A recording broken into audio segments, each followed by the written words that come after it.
How's it going, YouTube? So this is a little bit of an update video of this Cybot here. I haven't named it yet, I'm still trying to think of a name. And what I've done is I've been stripping it down, trying to fix it, just so I can actually get the motors to spin.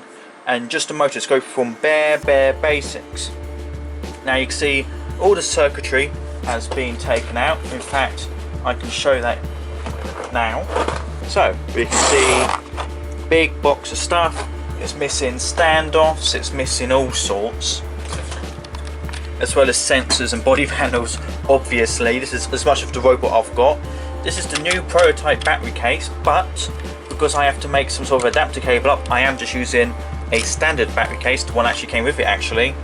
Yeah, I've had to try to fix the front wheel, so what I've done is I've took it off another robot. I need to 3D print a spacer for this one though. A lot of the times, if I take these are the tops of the swivel wheels. You can see this one's got a clip, but you can see that they always try to snap at pretty much the same point. And of course that's an issue because then you can't use your wheels. So what I've been doing is I've been putting the broken wheel in the vise, drilling down a certain amount using my Dremel, and then using the wood screw. I am working on a couple fixes. One a tutorial on how to actually drill the hole yourself and make the spacer, as well as one where you just clip your existing wheel into a new 3D printed bit, which that will then screw into the body, so it'll make it a lot easier without the top clip also snapping, which is also very common. I have so many robots that come with the broken wheels, and it's normally either they snap on a shaft at the same point or they snap where they clip in. So my fixes should hopefully fix both of that. But yeah, you can see the screws kind of just sticking out at the moment. There's no spacer there. Of course that's also a little bit of a too big screw anyway. Yeah, the body's all kind of held together with like tape, and I don't quite like a lot of the red bumpers because they don't come with the space for the rubber strip. So of course that's a bit of an issue when it comes crashing and stuff. But yeah, look, so I've already had a couple issues with this so far. Like the motors were plugged into the wrong sockets, which is surprising considering how much circuitry was put on top. You would have thought they would have noticed sooner, I guess. As well as this, I was going to use this. This is my key, my motor test key. So that plugs in. See, it's all got a bunch of text written on it. My camera's not really focusing on it. But that plugs into that top socket there, and what it does is it turns the motors on to go forwards. Well, that's what I thought. Now I haven't actually used that key before, it's a spare one I have, and I 3D printed that housing for it, so it can go onto my keychain with stuff like my memory sticks that I use. But that actually makes it go backwards. So if I show you this little bit of a schematic on the screen, you can see what pins are power, what one's in the motor, and to make the two wheels go forwards, you need that 6-volt live, and you need to put it through the 2 pins for motor forwards, not backwards like the other key. So if I turn this on now at the moment I'm just kind of using this to try and stop it from moving forwards. I will be making some sort of 3D printed, I guess like a ramp or a stand you might call it. A bit like what you might get with like a car. Same thing with RC cars. A lot of people do RC cars with these little stands. I've got this. This is from like an old engine, build an engine model toy. It's kind of the right sort of dimensions to what I'm wanting. If I was to turn it over, it should miss a lot of stuff like the distance sensor and stuff.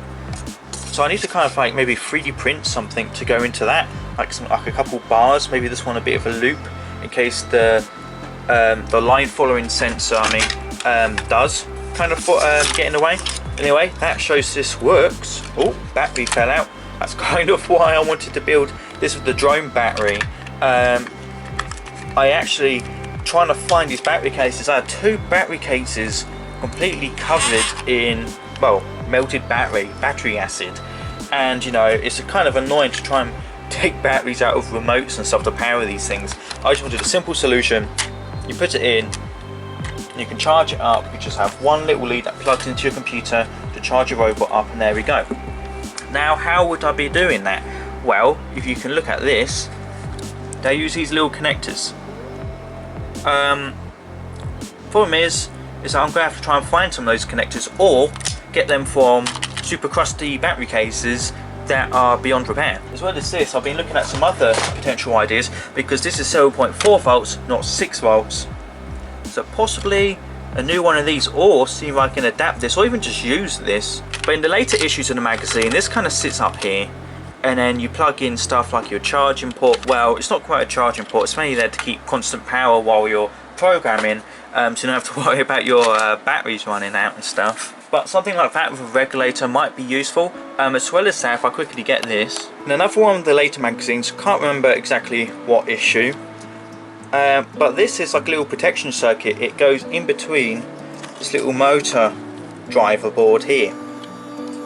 Now that issues some sort of protection. I think there was some sort of issue with one of the later battery cases. You start off with that single layer one, this one, and later on you upgrade it to a double layer one, so you get 6 volts and then a 12 volt output. And after that, I think there were some issues, so they sent these out. So I'm probably going to be doing something similar. You get this cable, it's a T connector, use it on like a lot of drones and toy cars.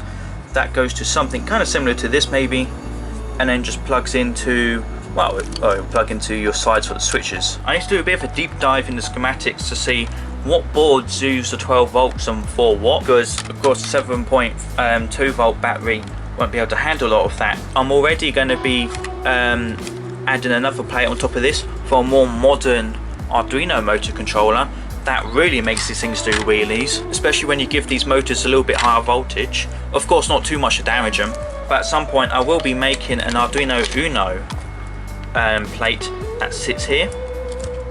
And yeah, I'll just show you making a quick little connector to go to that, or just pin to pin, and we'll get it Arduino controlled. How about we actually test this thing? So here's the robot. I've already had one screw fall out, that's a good sign. So how about we turn the thing on?